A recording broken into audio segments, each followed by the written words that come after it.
My name is Bob Gleason. I serve the college in a couple different ways.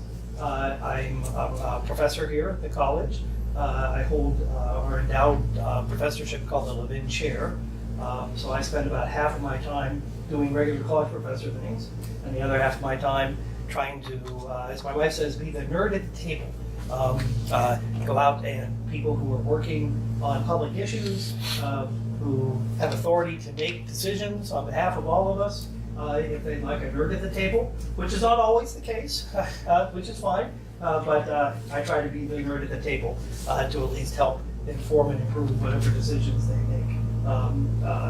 When you do that from an academic standpoint, you got to realize that there are lots of things that go into a good public decision that don't come from the nerd. So you have to be part of people's decision-making processes and support them. So that's what I try to do. But I also serve as Associate Dean here, and Roland Englund, who is our Dean, can't be with us this morning, so he asked me to host and to welcome everyone. I've been here at the college just about, I'm in my 5th year, and my background is economic development, public policy, community development, and a lot of work on the dynamics of human services as well. So we are here this morning, not to listen to me though, to listen to our guest, David Browning, who is the local leader of what is the world's largest and most successful commercial real estate investment, brokerage, advising, you name it, CBRE does it. It's really a remarkable company that has had quite a history. But David is the leader of this company's operations in Northeast Ohio, Northern Ohio, and has been engaged in community activity here for 25 years. 30 plus? 30 plus years. Including as a former Rotarian myself, twice, and actually twice being willing to be the president of the Rotary Club of Cleveland. But we are a college of urban affairs. Right? What makes a place urban is that lots of different people use the same setting, the same built environment for 15 different things all at the same time. And they all get along with each other. They live there, they work there, they pray there, they entertain there, they eat there, they educate themselves there, they stroll around the streets, and sometimes they even live on those streets, right, as with people without homes, right? What makes a place urban is all those layers that go on at once, right? And when we study the dynamics of an urban place, one way of studying it is to understand each of those layers as its own real estate market. Right? It doesn't capture everything, but it captures a lot of the dynamics. What goes on in urban places. These urban places are all about change, right? So to have someone who is as knowledgeable as David is about the dynamics of the layers around here gives very powerful insight into understanding what's going on with our piece of the rock, our piece of the planet. So I'm really proud to introduce David and thank him for coming.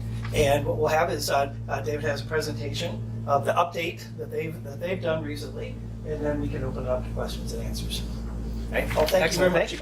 We're thrilled to be with you here this morning, and our organization's tie to the Levin College is a pretty deep one. In that, out of my 65 production brokerage professionals, almost 10 of them are graduates from the Levin College. And it has been instrumental in our growth here. And as Bob said, I've been in the industry 40 years. I literally started when I was a junior in college. And I was in Portland, Oregon, San Francisco, Chicago. And then I had the opportunity at the tender age of 29 to come and lead our organization here in Cleveland, and it literally was a startup. It was the first, we maybe had 10 employees, including support staff, and we were nothing. And this past year, I gotta pinch myself. We, in our group, we've grown to over 400 employees here in Northeast Ohio. We did over $80 million in revenue. That's not property that we're selling or leasing. That's the bottom line. And less than a third of it was brokerage activity. And so that kind of talks about what happened to CBRE. We literally are a global services company. We determined that brokerage was becoming a commodity about 18 years ago. And our CEO at the time said, look, we need to, there's two kinds of clients. There's owners of space and there's occupiers of space. And they have needs that are well beyond brokerage, going to project management, facilities management, and the like. And they don't just need it here, they need it everywhere and globally. So my organization locally has actually mirrored what CBRE has done globally. And so a third of our revenue is less than brokerage. We as a company, we went from, and Bob and I were talking about, we used to be the old Coldwell Banker, which is known to most people as a residential company, but Colbert Coldwell Benjamin Banker were commercial brokers in the rubble of the San Francisco earthquake. And we started a small residential company that became this big animal, and Sears Roebuck owned us for a good decade of the 80s. And then we did a management-led buyout, and we were just a modest US-based brokerage company at the time. Well, then we've morphed now into a $21.5 billion Fortune 200 company. So we touch a lot of things in a lot of places. And, you know, I'm thrilled to be here with you to really talk about Cleveland and then the broader context. So what I hope to do is I'll comment on the market, share some perspectives on what's happening, and then we'll get into some questions as to what you want to talk about. Last year marked the 7th year in a row of record activity overall in Northeast Ohio and in the global commercial real estate markets, which is rather extraordinary. It's probably one of the longest cycles that we have seen. And although there are storm clouds on the horizon, there always are, really, for the most part, the markets are in balance. And two comments I would make: the industrial market is way too tight. There's just almost no availability. And then in a lot of these slides, I'll be talking about the multifamily development downtown and in and around downtown. And there's questions about that. Although a lot of our economic development organizations have spent money on detailed demand studies trying to, calm the fears. We'll just see what happens in that. But so the markets are in balance. And clearly, when you look at the macro picture, there is a lot of capital coming into commercial real estate, and in particular, commercial real estate in the United States, because we still are viewed as the safest global market. And you look at yield out there in the world of alternative investment structures, commercial real estate offers a darn good yield. And so that's why there's a lot of capital, debt, and equity available for real estate. What are the drivers of activity on a macro basis? And it may sound stupid or trite, but it's change. And the pace of change has really driven activity as of late. And let's think about it in terms of the office market. It's workplace strategy. And it's all about attracting and retaining employees. And so you've got all these firms that are, even if they're not growing, they're just shuffling around because they need to have a better, more collaborative work environment in order to be successful going forward. Another thing is technology. And it's impacting everything: manufacturing, R&D. And then you've got corporate tenants. They're focused. Real estate is the second major expense to most businesses. And it comes down to corporate users are looking to optimize their portfolio. And then I see, got a friend from Sherwin-Williams. They're looking to monetize their portfolio. We just did a $160 million sale leaseback of the Sherwin-Williams owned paint store portfolio. Why? Because they, why should we own this? Better put it into the business, deleverage after the Valspar acquisition. Things like that. So we get intimately involved with corporate clients and helping them achieve their objectives. Also, I guess one other trend is worker preferences and this whole attraction retention issue. for the first time in my career, I mean, I was always used to, okay, corporate tenants are moving out to the suburbs. Last one out, turn out the lights. You know, Cleveland used to, in the 90s, I mean, 6 o'clock at night, it was a pretty dark place down here. Not many people living. Well, now look at it. You know, we've exceeded, 10,000 people downtown, headed to 20. And it's a 24/7 live-work environment. And we've got an in-migration of tenants because it's all about attracting and retaining workers, the millennial workers. And then other changes on the retail side. Yes, we're going to the internet and on, and that, internet sales are growing. But let's not kid ourselves. That's still a small percentage of total retail sales. Bricks and mortar are a viable part of a long-term strategy.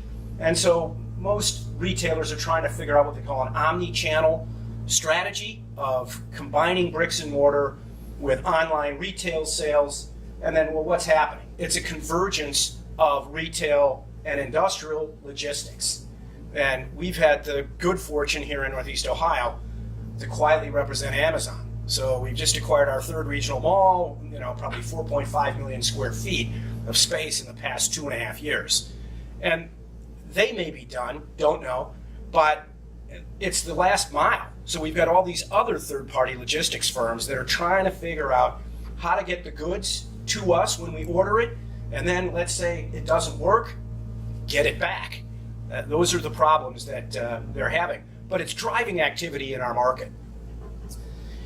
So, based on the activity that we've been seeing, 2019 looks to be another solid market.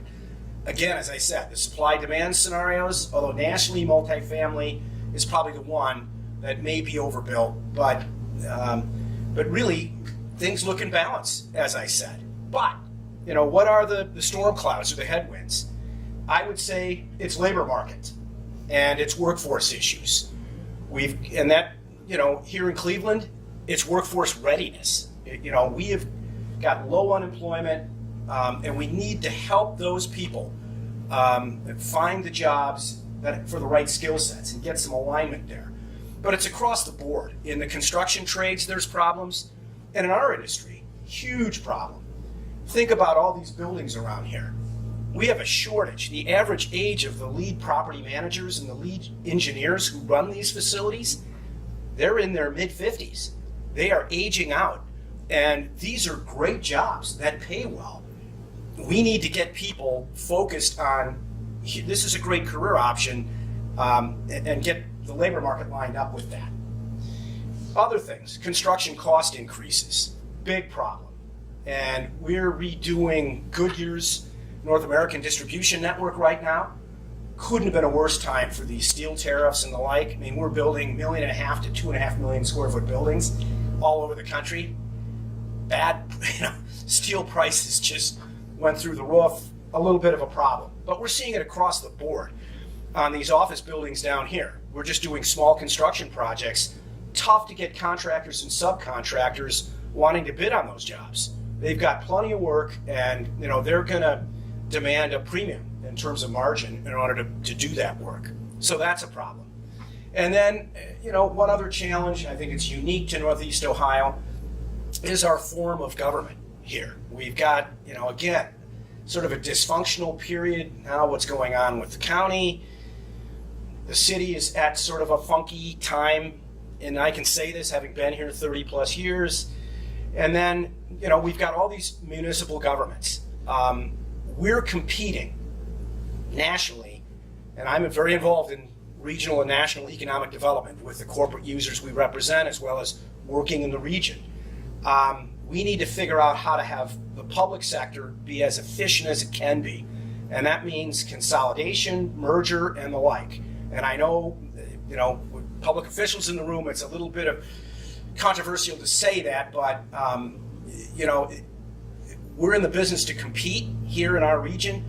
And it is challenging when all of a sudden we're running with a corporate user and we're having to work with different municipalities. Yeah, the county's there. In the past dozen years, they've been at the table about half the time in a significant way. Other times they've had their problems. So public sector could be a little bit of a problem for us. We need to, again, deal with that and drive all those public officials to be as efficient as they can and to realize that we are competing in a global economy. So now what I'll do is just go on and talk about some of the things that are happening. And this is just sort of a generic slide deck that we put together, but I think really talks about what's driving things. So I'm going to talk about what's happened recently, what's happening now and under construction. We've got a lot going on. What do we think is going to happen in terms of what's financed, permitted, and the like? So what might happen based on these things? And then number 5, what's not happening? So Flats East Bank, near and dear to me because I live there in the apartment building, just sold my house and moved downtown, as well as we were instrumental in helping create that project. We procured E&Y, Tucker & Ellis, the anchor tenants. Took us 10 years to get that project together. We managed the office building, the E&Y tower, so very involved in this. So Scott Wolstein has announced phase 3, which will be the full city block between the apartment building and the Aloft Hotel. That'll be 309 apartment units, and those are going to be micro units, which will only be the second micro unit project here in Northeast Ohio, the first being in University Circle. And it will have a Silver Spot movie theater and a co-working space. Cleveland is behind. Co-working is a huge national trend and global trend. It's 5% of the market in New York. And yet here there's just limited spaces. We were talking about in Shaker Heights. There's 2 small spaces in Ohio City that I'll talk about in a second. So it'll be interesting with a co-working space. And then another picture of what Silver Spot's going to look like. And then also in that phase 3 will be 2 restaurant buildings. Will be between Alley Cat and Club Forward. So lots going on. It's taken a long time to get this project going. It was a dream of Bart Wolstein, Scott's father, back in the day. And here we are 20 plus years later, making progress. I want to talk about some neighborhoods and what's going on. And I'll just highlight a few where there's a lot of projects. I'm going to start in Ohio City. But what's driving the trend in these close-in neighborhoods? Well, clearly it's the millennial empty nester lifestyle preference, live, work, play, that's driving it. All about quality of life. And then parks and recreation. Access to the lakefront is a driver. Although we've had a lot of success, we still believe that the residential tax abatement program is a good thing. And there was a lot of debate in New York about the Amazon thing in terms of the money they were going to give away, but look at the money they lost when that didn't go forward. So, starting here in Ohio City, this is the quarter, and I think this is a great picture. It's looking south along West 25th Street in what I think is going to be one of the most dynamic markets in Cleveland. And so this is by Snavely, 194 apartment units. And then across the street, they're rehabbing the old Massimo Di Milano building. There'll be 38 affordable units as part of that phase. But beautiful new construction right at the corner of Detroit and West 25th. This is the Ohio City Galley, and it's the first food hall in Cleveland, and then the second food hall is in Van Aken in Shaker, but that is a huge global concept that we're paying a lot of attention to. So this is the food hall, and then next to that space on the ground floor is, again, one of the first co-working spaces here. This is Market Square. It was featured prominently in the Plain Dealer this weekend. This is an incredibly exciting project. It's being developed by Harbor Bay Advisors out of Chicago.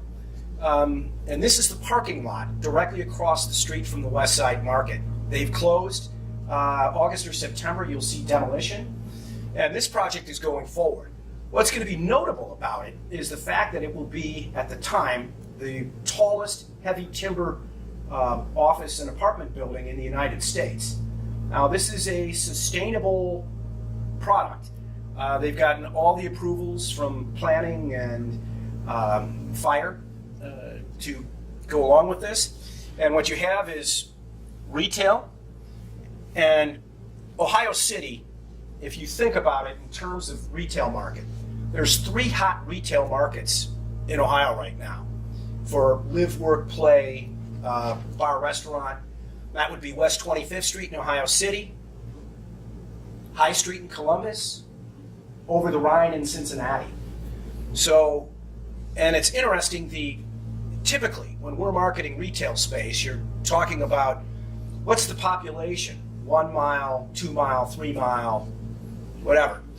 In this case, you can't describe this trade area that way because there's still a significant poverty when you get into the 2 mile, 3 mile around this, which doesn't tell the story at all. So this is one of the first times in a project that I've been involved in, and we're marketing the retail and the office space for Harbor Bay. We're actually we're not illegally, but in Europe it is illegal to use cell phone data. It violates the European telecom regulations. Telecom privacy. Exactly. Yeah. That is not applicable here in the United States. So we're actually using cell phone data from people that are in the West Side Market and then all the way up north to Town Hall and Mitchell's. And it tells a fascinating story of the people from Bay Village, Rocky River, Shaker, Strongsville, Solon, that come to this area. So we think that this retail space will command significant pricing. And we're already in the market on the office space. And we think we've got one of the national co-working firms that will come in with a 30 to 50,000 foot pre-lease commitment. Now, when you look at this project, it hits the home run because it's in that dynamic environment. It is a transit-oriented, mixed-use development with a lot of parking. It's got direct freeway access, and then it's got dramatic views back to the city. So this is kind of a bellwether project, and again, it's in this very dynamic Ohio City market. Here's another project which is in Ohio City, but this is the sub-market called Hingetown. Church and State has just broken ground, another 161 units, 20,000 feet of retail space. And Franklin Circle, a Columbus-based developer, Casto, closed on the land on this last week. So here's another 119 units it's close to Lutheran Hospital. And here's one that I'm incredibly excited about. The old Scranton Road Peninsula was owned forever by Forest City. And Forest City, with their national development focus, could never bring themselves to deal with this property. So lo and behold, a group led by Fred Geis, very important developer in our market, as well as Jesse Grant and Matt Weiner, acquired this half of the peninsula. This other half is owned by the Scranton Averill Trust, which dates back 120 years. But what's exciting about this is you've got a quality developer that controls it. These tanks and stuff here, that's where Great Lakes Brewing is going to go. And so they've already closed on the land. That's going to bring the infrastructure into the site. And so what you're going to have is a mixed-use project along the river, looking back at the city with residential and office in addition to that. So this is an artist rendering. Land Studios, there's going to be a public park, and again, access to the water, access to the river. They show the rowers because right across the way is the foundry, which is, creating nice activity in that market. But you'll see the views that this has for office and some retail and a lot of residential. Then in the L shape of Cleveland, here we are in Gordon Square. The NRP group from Cleveland had done phase 1 in Gordon Square, 306 apartment units, leased it immediately at premium rents. Now here's what they're talking about. There's another 300 plus units there, plus more townhouse development. So a lot going on in Detroit Shoreway, Gordon Square, Hingetown, Ohio City, and then down into the flats. And why is this happening? Well, again, it's the things I was talking about. The beautiful, you've been to the beach house at Edgewater Park? When it opens in the spring or the summer, go there. It's a spectacular building that they've created, and the way the Metro Parks runs that park is just dramatically different than the way it was a few years ago. And the way they've connected in that Gordon Square, Detroit Shoreway neighborhood into the lakefront, bike paths and the like. It's a dramatic change. And finally, after 4 years of a major construction project that was a sewer project, the project's done. This thing's going to open this summer. The towpath trail in Canal Basin Park is going to be finished. And then that trail now extends all the way down to Steelyard Commons through Tremont. And then it's going up to the north, and eventually the bridge will be built to connect into Whiskey Island. So, and a lot of trails through this area that connect in. Here's one of the most exciting things. How many of you know about Irishtown Bend? Excellent. So next year it's going to happen, and all of these buildings in here along West 25th are going to be demolished. The residential projects I was talking about are going to be up in here, and they're going to have this incredible park that's going to connect in. The senior housing will stay, and this is what it's going to look like. Tremendous views back to the city, and walking, biking, and the like. And then 2 other loop trails, besides the trails that have already been there, the one going up to Whiskey Island. This one is being created. A Leadership Cleveland class actually came up with this idea, and it shows where ideas they don't have to come just from the public sector. This was a private group that came up with this idea to create this trail. And then I've been involved for the past 12+ years because of Rotary in the Red Line Greenway Trail, which is we're breaking ground on later this year, and what will connect in from right down here on the waterfront by Hoople's Bar to the Zone Recreation Center on West 65th Street. And again, making Cleveland a walkable, bikeable, green community. That helps drive activity in the long run. And then obviously you're aware of our investments in Public Square.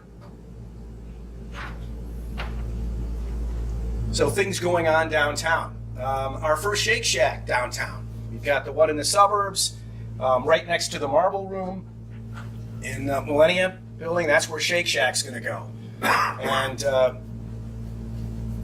the Garfield 125 apartments there.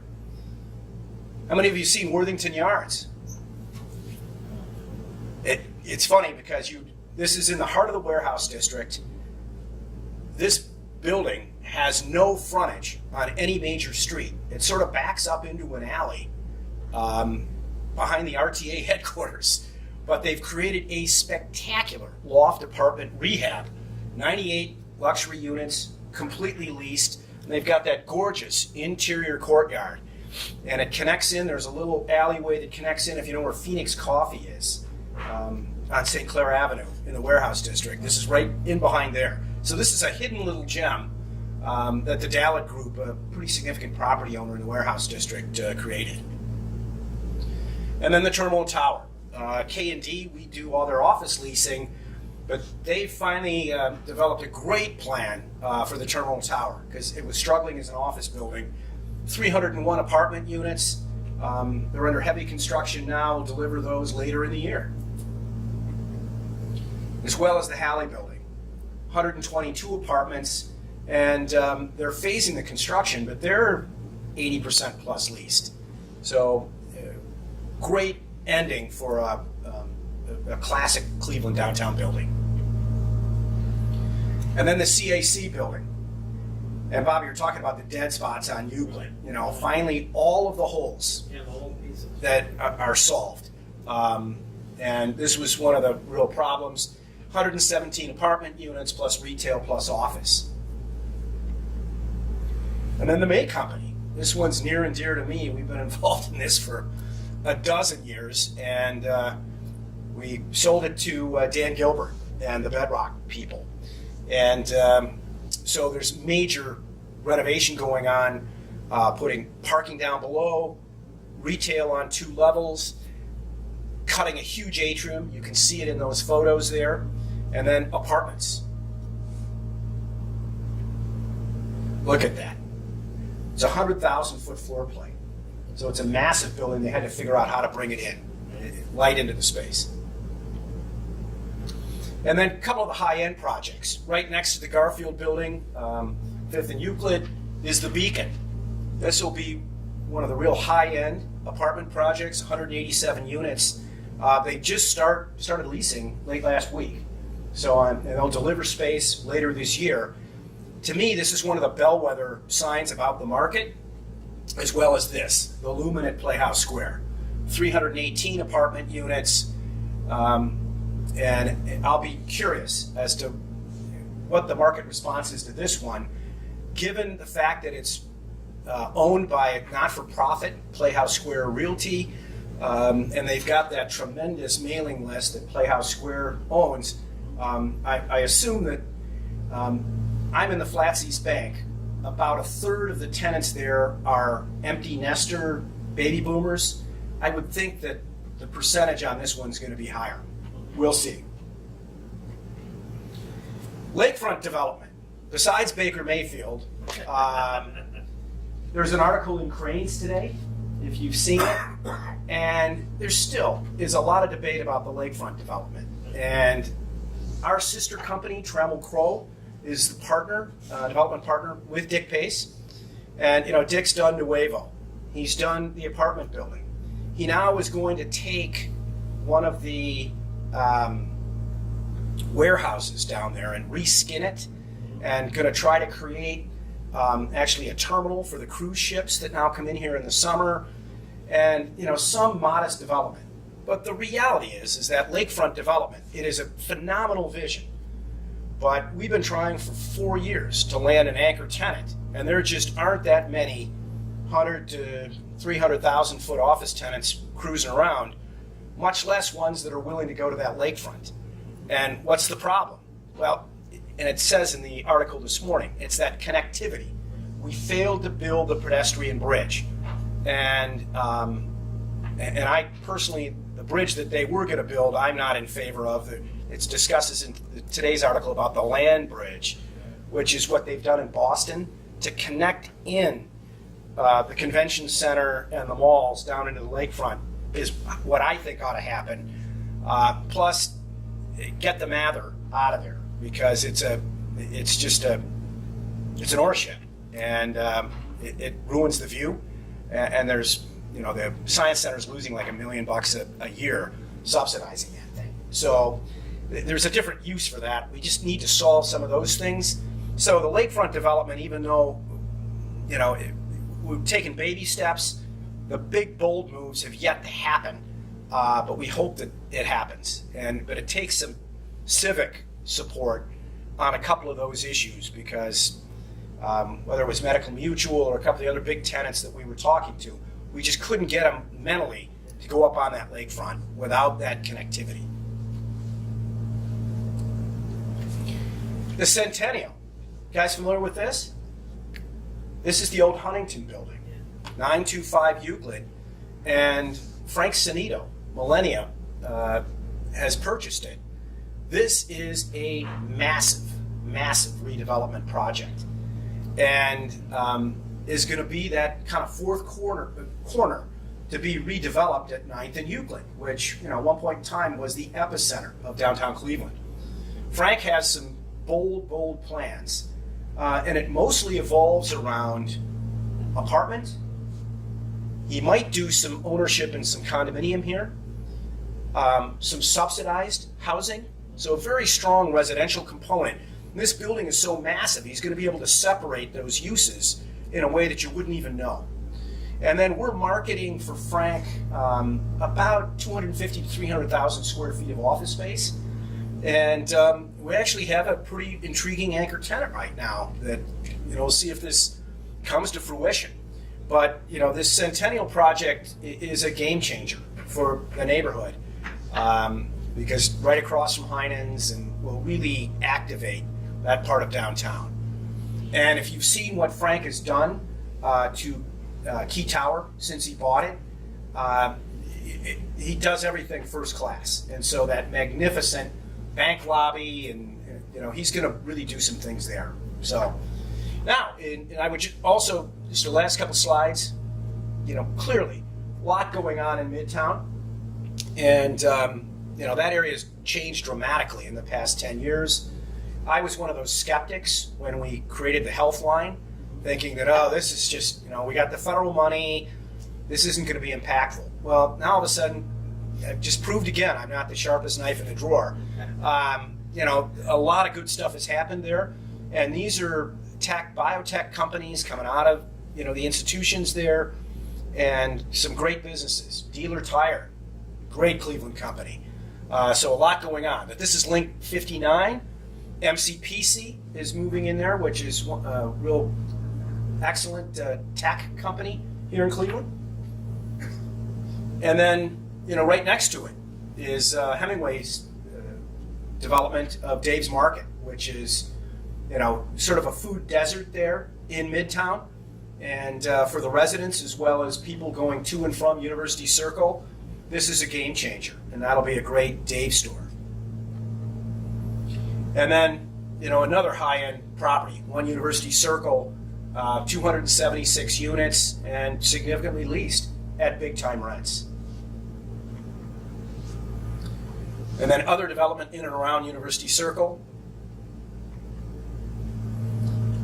Lastly, just talk about the Opportunity Corridor, and this is still, in my world, being in the real estate services business, a lot of talk. But the infrastructure is going in. The 105th project, the paving there is done. They're now working on the next phase. The challenge there is who's really in control of this and who's on first base. Because the reality is that there's private citizens who own probably more than 50% of the property here. The city, the county, whatever, they're not buying it. So that's why this goofy RFP that the city sent out recently was all about marketing, but they can't really deliver. And yet, they have land and they are assembling the rest of it and using the county land bank and some others. So it's really, it's a very bizarre situation, but I think it's a compelling opportunity. I've been looking at this for 30 years. When I first came to Cleveland, someone had pointed out to me, here we can connect 490 right up into University Circle. And thank goodness they've got, in my mind, a thoughtful plan with this boulevard, slower, limited access, mixed use, and so long run, I'm a fan of this. It's in opportunity zones, which is, I haven't mentioned that, but that's the biggest tax incentive project that I've seen in commercial real estate since the 80s in the Ronald Reagan era. So once we get clarity as to what those regulations are from Treasury and the IRS, I think you're going to see a huge amount of money. And we've already seen a major investment just north and east of here with that mortgage company that's acquired a bunch of loft buildings next to St. Clair, next to GBX. But I think there will be this whole in-migration that I've been talking about. When these sites are finally can be delivered, got the right ownership, access, environmental, I think that this is a slam dunk in terms of getting businesses in there. And then we need to do it, though, in a way that makes sense for the community. Because it's about social justice, employing the people in that neighborhood, and doing it in a thoughtful way. So stay tuned. A lot more to come regarding this one. But they've got some great thinking, but they've got a lot of challenges ahead of them. And there's been a lot of skeptics as it relates to this opportunity corridor. And then, as I said, bringing urban to suburban. Here's the Van Aken district, and I think RMS Corporation, the original families behind Forest City, and they've created a fabulous project in the heart of Shaker Heights and created a downtown for Shaker Heights. And so, the apartments are leased. The office space, the 64,000, I think we've got one lease, last one that's out. And then we're pre-leasing for an anchor tenant for another tower. 80,000 feet of retail, I think most of it's leased, and the food hall's partially open. So tremendous success.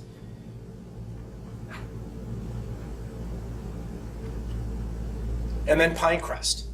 Pinecrest, an amazing project in that, they basically assembled houses in a neighborhood and, successfully rezoned it, created this incredible, 100-foot berm back here. Friends of mine were the developers, so they named the mountain after themselves to separate the neighborhood. But, what you've got, though, is a mixed-use project. The retail and restaurants is almost completely leased. They wish they had built more apartments. 87, they're all leased. And I was very skeptical on the office space. And here we are now. The building's opened late last year. 85% leased on the office space at big rents. We're talking $30+ rents. So, Pinecrest, a very successful project. And here's the latest one that's about to happen. This was a very controversial project. It was when Cleveland Clinic decided to shut down Lakewood Hospital. First ring, inner ring suburb. And I got to be honest, Lakewood has not seen a major in-migration of an office tenant in 20 years. I think we've got the anchor tenant for this. Probably a 60,000-foot anchor tenant that will kick this project off. And so what you're going to have is 200 apartments, maybe 100,000 feet of office space. I wish they'd scale that down because I don't know if we can, lightning can strike twice. But retail, a boutique hotel, and right in the heart of downtown Lakewood. So this trend, again, live, work, play, it's working. And it's working in suburban communities, it's working in urban communities. What I personally wouldn't want to have is a freestanding office building in a tertiary market. Because it's all about labor market, as I said, and you're not seeing corporate occupiers. You'll have the local law firm, the accounting firm, the insurance person there, but major businesses, they're not going to the tertiary markets the way they were 15 years ago. So thank you. Those were my structured comments. Any questions, comments, things you want to talk about? Yeah, what are some of the consequences of this migration into these urban areas? For example, yourself, you sold a house somewhere, right? So what's happening to that market where people are leaving? Great question. I don't think we know the answer to that yet. When I study markets, and let me answer your question in a different way, the apartment market. So what happens if, with all those projects I was telling you, the apartment market gets overbuilt? What happens? Well, it'll ultimately be the older, less desirable properties that have vacancy. And because it never happens across the board, it always happens kind of bumpy, onesie-twosie type of thing. So that's the apartment market, but it's difficult for me to get my mind around the residential market. I think that will present a challenge to certain communities. And you look at what the inner ring suburbs, and even Cleveland has had to do, that, okay, we've got to figure out how to redevelop, renovate houses to make them competitive and desirable. or God forbid, demolition, and create open space, green space, and figure out how to redevelop it. Ultimately, as an economic development person, what I'd like to see us do as a region is to really become a center of excellence, and in a way that with the educational institutions, the quality of life, and the other things that we do, try to move the needle on population. Because that's really where, and when you look at the macro picture, we're kind of shuffling chairs on the Titanic, so to speak, whereas we really want to try to move the needle in population, which then might address some of the things that you're talking about. But we can't stick our heads in the sand on this. When there's a positive trend going, well, what's the negative consequence? Great question. Yes? So my question is kind of relative to opportunity zones.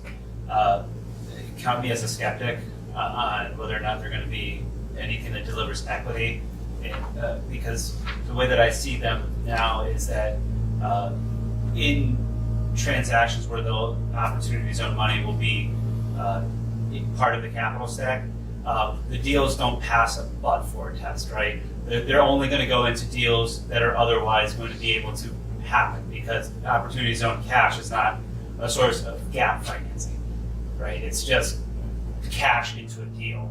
So how do you see that kind of fleshing out, and how does it not do anything other than stash cash for people that need to stash cash? Because it's not a gap financer. There's still a requirement for return on investment. There's the appreciation and the tax deferment from the appreciation. So there's still this. If it were a gap finance, I'd be more inclined to believe that it would have a real catalyst in redevelopment, especially in Rust Belt markets like Cleveland, Detroit, those sort of things. I just want to. Sounds like you've been thinking about this. What's that? Sounds like you've been thinking about this. Yeah, quite a bit. A little bit. Yeah, I mean, that is the ultimate question that you're asking. I run a brokerage and real estate services company, so by nature I'm an optimist. And I do and think about a lot of these projects. Well, I would go back in the past 6-7 years. One of the things that I've been very involved in downtown redevelopment was the repurposing of B and C office buildings into hotel and apartment and on and on. Well, those were all these complex capital stack tax credit rehab deals that, people in other markets, my counterparts around the United States, think we're out of our minds. But that's what it takes to do development deals here in Northeast Ohio because of our lower rents and the like. And we were talking earlier about attracting capital here.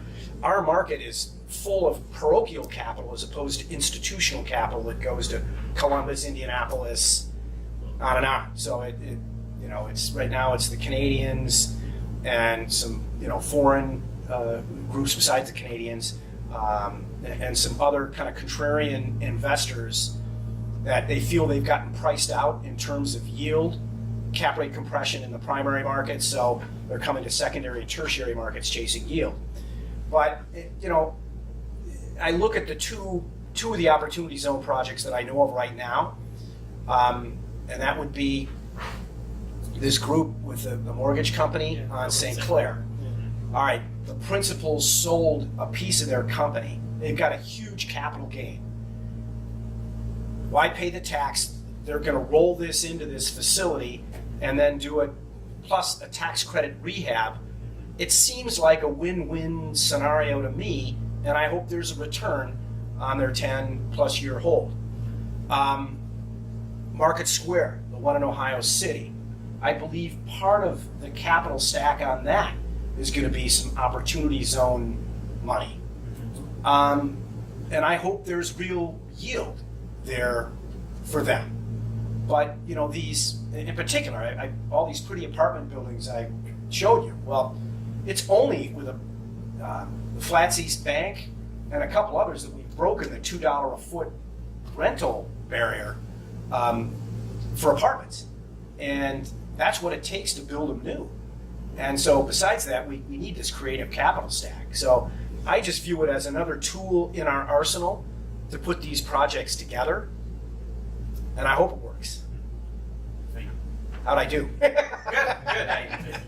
Well, we'll see. I'm excited to see when the IRS finally decides to issue their final road ruling. I agree. I mean, this government shutdown couldn't come at a worse time Right. because the clock is ticking on this thing. So again, we were working against ourselves on that one. Well, doing that, I get to throw in a question. We were talking before. A lot of folks that I know from out of town, and some of the technology-based companies around here have told me that one of the difficulties they have in attracting highly skilled people to come into Cleveland is they love the idea, especially if they're coming from Bay Area or New York or Chicago or something like that. Oh my God, look at real estate values around here, right? But they want that live, work, play downtown, and they want to own something. And there's everything here. It's still all about apartments. I'm wondering, could you help us understand why that's the case? And do you think that's a phase in the development of the market, or is that going to stay a unique component of Cleveland's downtown living market?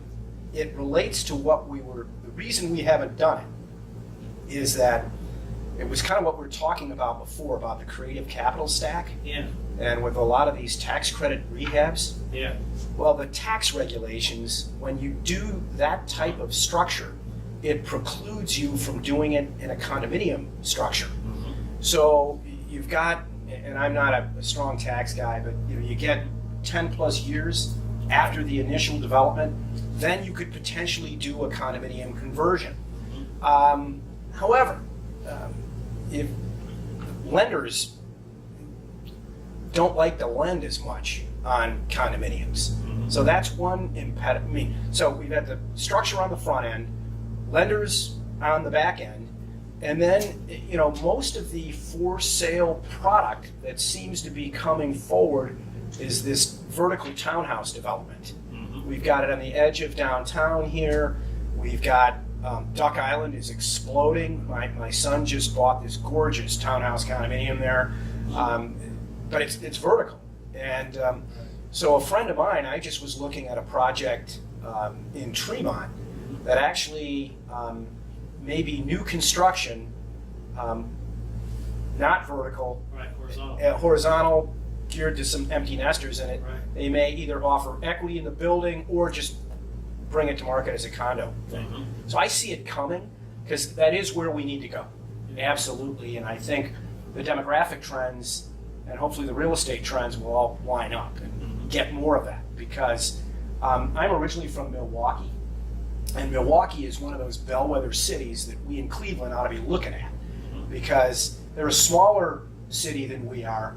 They have double the number of people living downtown than we do, and they've got a very robust condominium and ownership market besides their multifamily. And then they've done some things with their lakefront that we ought to be thinking about. So, and I know Leadership Cleveland last year made a field trip to Milwaukee to study that and bring some of the lessons back for our civic leaders. In your opinion, how do you think the infrastructure is keeping up with all this urban development, like for parking and public transportation and that stuff? The public transportation piece is very complicated, given where we're at right now with what's going on between the state and RTA, and I hope we can get that resolved. And now, the governor is proposing this gas tax to deal with infrastructure, and clearly, whether it's the Northeast or the older cities, we've got major infrastructure issues. And after the bridge collapse in Minneapolis, I mean, we were this close to having our major bridge go down, which is why we had to do the Interbelt project. So infrastructure is always a huge issue. Mass transit is an important element. The interesting thing that you threw in there was parking. And there's a lot of debate about parking. And, I was part of the original working group with the Downtown Cleveland Alliance that helped create the 912 district that then led to the downtown free shuttles. And what we were doing there was connecting in pockets of vacancy to the uni lot and to the gateway lots, because we realized that we had done a study on the office building occupancy downtown. We realized any building that doesn't control its own parking was less likely to lease. And so that was our solution to deal with parking. However, phase 3 of the Flats project, Scott Wolstein is going to build less parking in that. Why? It's Uber, it's Lyft, it's, what is the future of parking 5 years, 10 years from now? So we see potentially the ratios of parking to square footage, parking to apartments is probably going to change and go down. And if owners, developers are building it to current ratios, they're really working with their architect to figure out, how do we maybe do a readaptive use 5, 10 years, 15 years down the road and change the parking to something else? It's a real interesting question. I think if you look at like what's possible with self-driving cars and apps, really we don't need a whole car. And all that square footage that's used currently for parking cars will be unnecessary. And the effects of this could be just incredible. Like, where I live and work, there's Progressive Insurance Company, and they love us for the most part insuring vehicles. But if self-driving cars have a very low incident of accidents, what happens to the business model? The implications are fascinating. Yes. But certainly my friends that are in the automotive industry have been worried about this or thinking about this for a long time. So, fascinating question. You mentioned briefly that the industrial real estate market is quite tight. I was wondering if you could tell us a little bit more about that, and what is it a matter of just lack of space, or lack of modern space, or sort of some of the dynamics of the industrial markets around here? Yes. I'll start with a statement about, again, Northeast Ohio being a very parochial market. Yes. Because you go to Columbus, Indianapolis, Cincinnati, you have big-time institutional developers, Right. publicly traded REITs, pension fund entities through their conduit. They're throwing up, 40-foot spec distribution buildings. Mm-hmm. None of those players are here. Right. And they won't come because of, again, our weak demographics. They all kind of run with the herd, so to speak. Our last publicly traded REIT that was active in this market was Duke. Duke pulled out of Cleveland at the absolute worst time, but they were a publicly traded REIT, and they said, oh, well, we need to be investing in the southeast and southwest, which was a horrible thing, because they were buying into very expensive markets down there and developing in very competitive markets down there. Mm-hmm. But, that was, the stock market was dictating that, so it wasn't the smartest move, but it's what they had to do. So my point being is that our market here on the industrial side is different. We're heavy manufacturing. We're probably 400 million square feet in the region. About more than 50-60% of it is manufacturing. So it's older facilities. And we have some distribution, but with the lake up there, we're not a prime distribution market. So the nature of the industrial market is we make things. Some of the major developers are somewhat risk averse. Like the name Fred Geis in the Scranton Peninsula. The Geis family for 2 generations was the most successful, prolific developer. They developed Solon, Twinsburg, Streetsboro. They weren't the only ones, but they did most of it. Well, blind luck Irwin had passed away. The boys had taken over the company.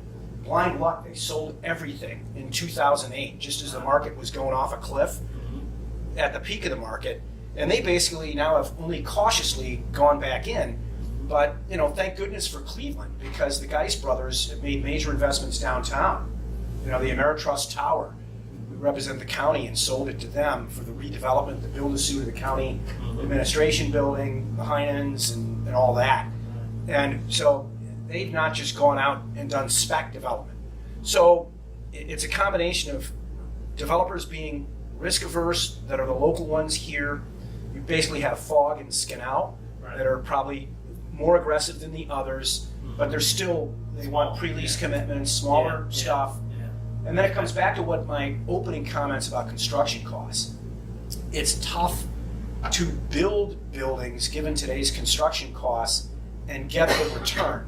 So what we're really doing is a lot of build-to-suit activity. We last year did the ABB R&D facility out in Chagrin Highlands, and you're seeing a bunch of that that's going on. It's more build-to-suit. People took away my nice driving. Sorry about that. Sorry about that. That was so cheap. It was right there. Yeah. Sorry, kidding. But it's what's Out fascinating. there, those people want jobs there. Yeah, good lord. Yeah. No, what's fascinating right now is we represent Ford, and so we're in the market selling the Walton Hills stamping plant, as well as the engine plant by the airport.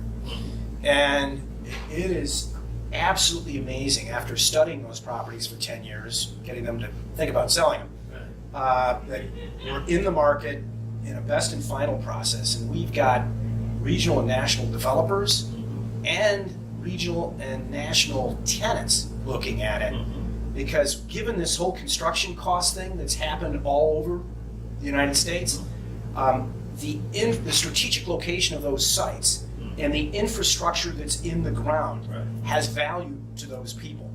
So it's a tight market, but it's a very dynamic market because of those elements. Yes? So you mentioned way back in the beginning of your talk about the public sector being business friendly. And prior to Midtown, I worked for a developer, so I understand pre-development costs and everything that kind of goes into before you break the shovel in the ground, right? Mm-hmm. So kind of my question is, how can you give some concrete examples of how governments can be more efficient to be business friendly, quote unquote, without kind of positioning themselves as a cheap date, shelling out, public subsidy? I've got a great story. Okay. Okay, so two friends of mine in the development business, Fred Geis and Jim Doyle of Hemingway, they had done a build-a-suit, a pilot plant for a firm in the Massillon area, and it was about a 50, 60,000 foot build-a-suit. And of course, we here in Northeast Ohio are all hoping that this firm is okay, they're going to figure out what to do, and then they're going to grow here. Well, it turns out they had a lot of success, but somehow they're going to Georgia. So the client and Fred and Jim fly down to Atlanta, and they have a meeting with the economic development people there. But unlike Northeast Ohio, where there's multiple chambers of commerce and economic development people, and then, oh, by the way, you've got different energy companies regarding power grid, because it's all about infrastructure, it's about power, it's about labor, it's about all these things. So they end up going, and they have a 2-day trip planned. So in the afternoon, they meet with the economic development people along with the power company in Atlanta.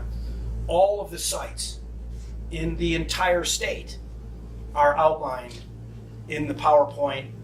Well, it's more than PowerPoint. I mean, they got all the stats and Google Earth and on and on and on.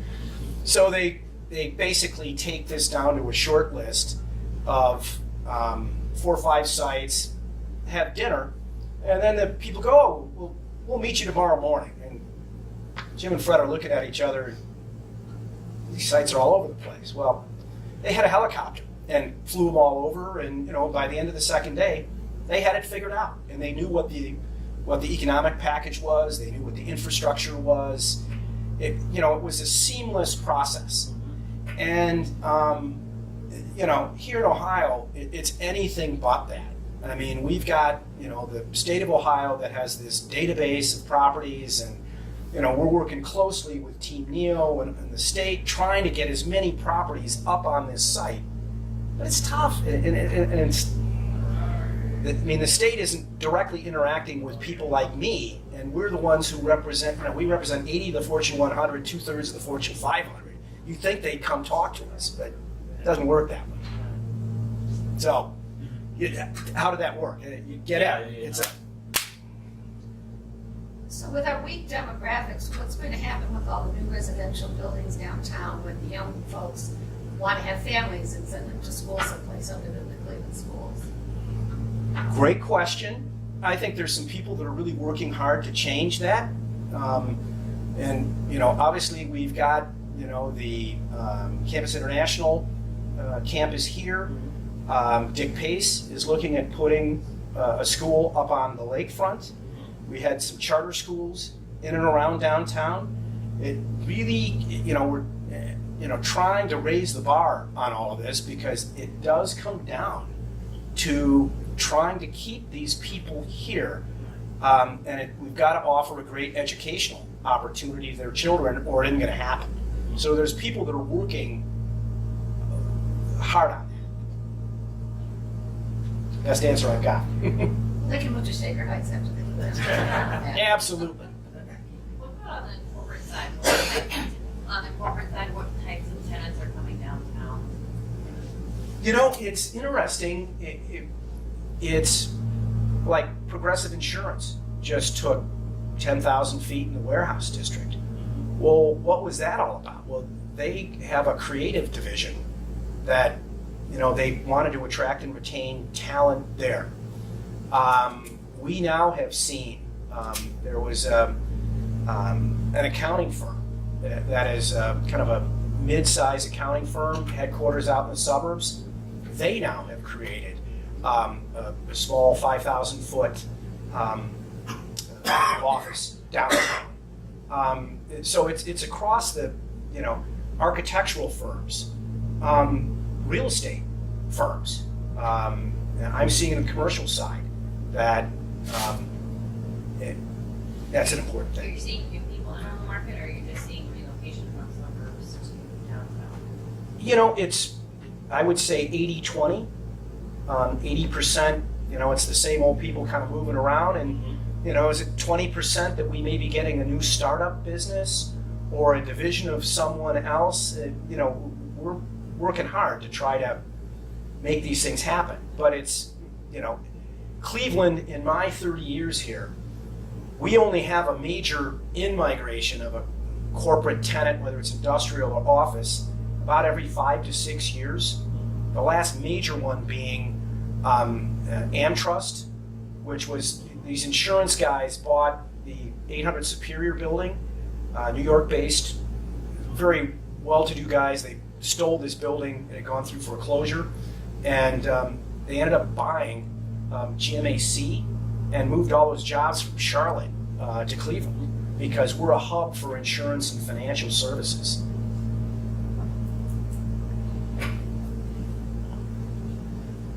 Yes? Could you give us maybe a reading on the pulse of the flex market in the suburbs, or maybe an outlook on the future flex product?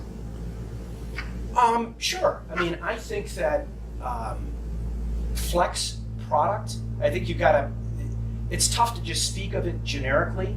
You got to kind of break it down a little bit as to what kind of space is it.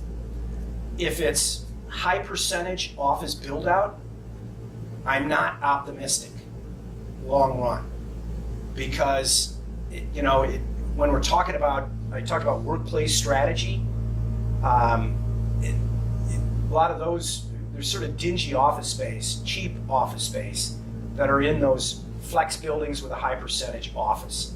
So you got to figure out how to reposition that if it's got a high percentage office.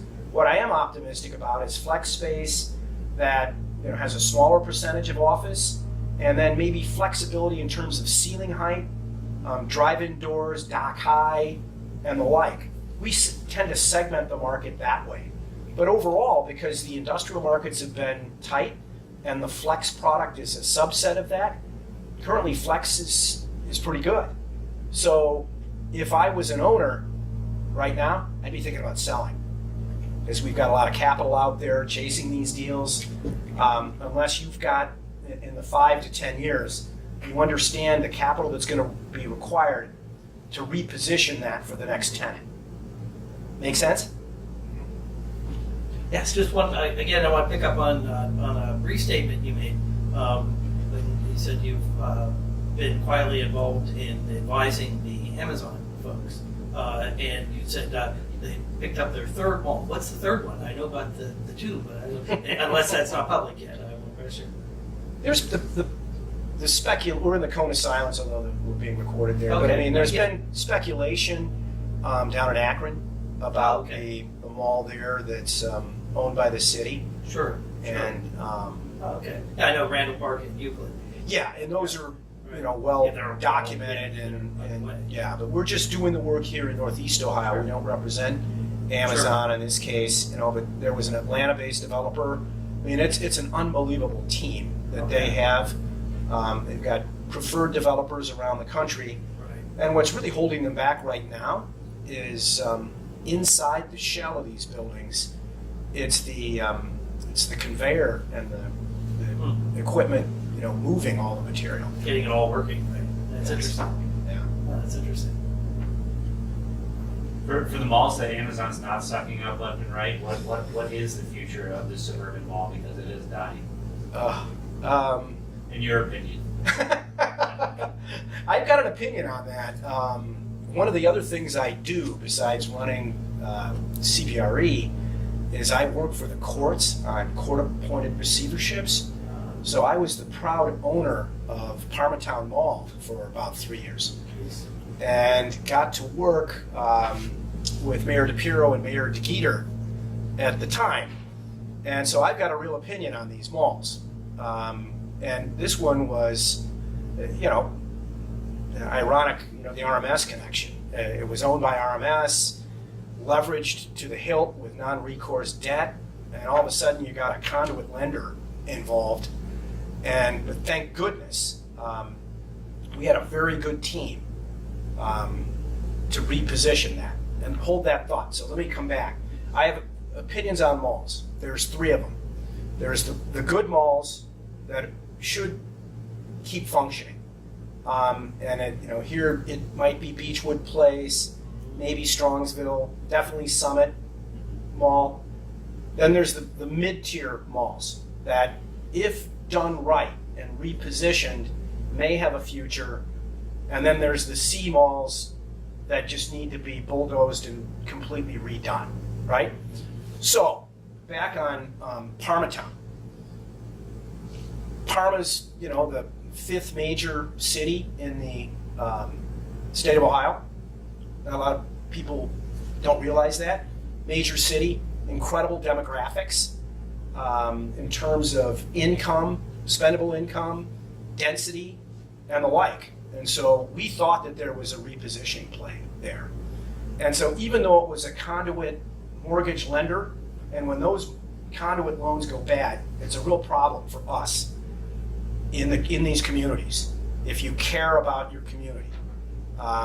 Because the public officials want to try to have a good result, but these people, who's responsible? No one's responsible when you get into these special servicers. So Parmatown ended up being a great example, because we, early on, I as the receiver, got the city and the county involved and said, look, we need to do something here. And so we actually, and I still remember, it was the first week of Mayor DeGeeter's being in office. There was a horrible snowstorm. And so it's his first time he's plowing the streets, he's worried about it. Well, I had to call him up and break the news. May Company just called me, they're closing the mall, or they're closing their store in the mall. It's like, oh God, couldn't have been worse. Well, the net of it is that we ended up running a process, brought in a redeveloper to position that. and redid it, and it's got its challenges, but it's still pretty good. The absolute horror story is Severance Town Center. And that's where the city really didn't connect in with the lender, didn't connect in with the receiver, and then the lender ultimately ended up throwing that mall into an auction. And it ended up, instead of a redeveloper acquiring it, they ended up getting one of these bottom feeder investor buyers who's just going to suck that thing dry, and the city has absolutely no control over the major asset in their community. So, I have to run. Thank you so much for your time. You bet. Thank you for your question. Card with the deeds. Great. Just have another question. Yeah. Related to the tenants that you're leasing to in these new developments. Just as a lead-in, like in West 25th, Ohio City area with Milty, and going in there and doing some unique things, and kind of creating some places that are different and have some soul to them, right? And then these new developments get built, and you have to meet a pro forma, so you have to get so much per square foot. It seems like a lot of the companies that can do that are national chains and things like that. And I really don't go to places like Crocker Park, Legacy, or that Pine Crest, because those places, they just don't appeal to me because they don't have that soul. What percentage of the tenants are local people that are doing something unique versus chains and national tenants that are just doing generic stuff? Let me talk to Market Square for a second. We think that we're going to bring probably 2 to 3 different restaurant concepts in there that are actually, these are regional people, not chains, but they're unique and new to Cleveland, because we're really looking like this.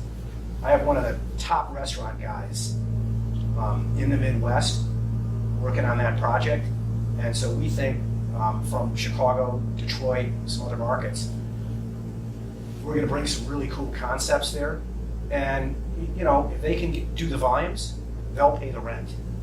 And these days, these national chains, and we represent Darden and some of these other food concepts, they're feeling the pressure, and I think they're less aggressive in going to these. So, I think that, in Market Square, we'd love to get an Apple store there. And so we're shooting for some national tenants, some high-end ones, but we'll see how we do. But it's you want to try to get the credit because these projects are tough enough to develop. But these days, there's such a preference for these local people. You need to try to balance things. And I'll take the question and take it another direction. One of the real challenges that we have in commercial real estate these days, think about the corporate occupier, especially in the office side. Their businesses and their needs are changing. They can see, 36, 48 months into the future, not much farther than that. And yet they're being asked to go into these projects, make a 10 or 12 year commitment because that ties to our financing. Well, why do you think more and more occupiers are going into these co-working spaces? And these co-working spaces around the United States and the world, it isn't just solo people showing up with computers. They're corporate tenants that are going in there. That's the deeper market. And so you've got a real disconnect that's about to happen where occupiers want to go short term and developers are looking for credit tenants that go long term because that's what their lender demands. I don't know where this is going to end up, but I'm looking forward to the next few years as to how this plays out. It's interesting. It's a niche of it, but a great example of that stress is in the tech sector, because what this market doesn't have is a tech entrepreneur who's already made a lot of money, who's willing to see cheap office space as part of their equity investment in new startups, and is willing to buy a bunch of space and then use that space as part of their investment. Because you've got tech startups that around here, I know they knock on doors and they're asked to sign triple net 10-year leases. So it's like, are you kidding? We're not sure 10 months from now our venture financing people will give us another check, and they have no place to go. And I've already seen, I can think of 4 examples where the solution was to just leave Cleveland. They just go, and they're gone, and no one will ever know that they weren't here. Because I like the last the way you organize your talk about what's not here. And as a newcomer to Cleveland, it still strikes me that so much of what we need to learn around here is to see what isn't here, but what is in lots of other places like Cleveland. It's those things that but for would be here but aren't, and we don't miss them because we never saw them, or they were just little things that didn't then become a big thing here. It became a big thing someplace else. Now, well, let me talk around that for a little bit because I've seen it from a lot of different ways. And Yeah. I would say that there are some owners and investors who have offered space, whether it's Fred Geis and Jim Doyle in Midtown. They've really taken some flyers on some tech companies there. And Dick Pace has done some similar things. And then, our conversations with the group behind the whole blockchain initiative here, that's one of their concepts, is to have that and create, an element of this co-working space with startups. And we've got some not-for-profits that provide support to these kinds of companies, whether it's the manufacturing sector or tech or the whatever. But there's never an easy answer to this stuff. I mean, to me, one of the most disturbing ones is we were involved since day one with Explorus. And, so we helped them as they came out of the incubator and then grew and grew and grew. And then it's really strange because one of my people had a relationship with the founders of Explorus. Well, then one of our corporate clients, IBM, bought them. Right. And we did the big lease downtown in the school district building, but then Toby Cosgrove and the Cleveland Clinic demanded that they go to the head of the Opportunity Corridor, 105th, and on the edge of the clinic. So we built the building, did this big long-term lease, and then lo and behold, IBM took all the jobs and moved them out east. So I don't even think that building's occupied at this point in time. And then the key principals have now started another company, and then one of the people that I pay attention to, and it's a loss to Cleveland State that Richie Papernin's no longer here. Richie is working for that startup, so I'm going to keep my eyes on those guys, and they're down in some incubator tech building down on the lakefront. So a lot going on, but we need to nurture these companies. Right. We need to support them, but then it's a big bad world and things happen because these things are moving quickly. But when IBM took all those jobs out of Cleveland, it just made me sick. Right. That the counter of that is you things like, there are all these incubators that like in Mountain View and other places where the owners of the incubators are the Sergey Brins of the world and whatnot, who themselves know the crazy tech business. They aren't real estate people. They aren't corporate people for whom this is a little investment. And they're people who are tech people themselves, and they're willing to risk the dice and roll the dice. And since they own all the real estate,